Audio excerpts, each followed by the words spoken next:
মুখ্যমন্ত্রী মমতা ব্যানার্জি অর্থাৎ তৃণমূল জোড়াফুলে ভোট দেওয়ার আগে আপনারা একটা কথা মাথায় রাখবেন, যেন এই কথাটি আর দ্বিতীয়বার শুনতে না হয় আপনার শিক্ষিত ছেলেকে।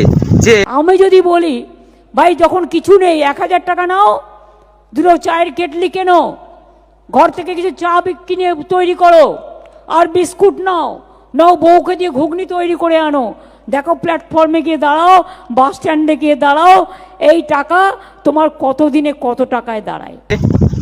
চপ শিল্প করো, চা শিল্প করো, ঘুগনি শিল্প করো, এটি যেন আর কোনো শিক্ষিত ছেলেকে শুনে কষ্ট পেতে না হয়। সেই শিক্ষিত ছেলেটাও যেন একটি সুন্দর কর্মসংস্থান পায়, এটি 4ই মে আমাদের সুনিশ্চিত করতে হবে।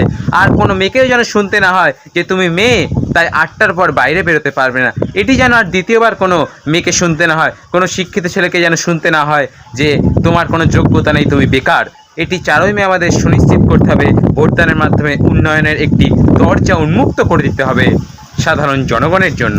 তাই ভোটটা ঠিকঠাক প্রত্যেকের দিন পশ্চিমবঙ্গ যেন গেরুয়াময় হয়ে ওঠে 4ই মে।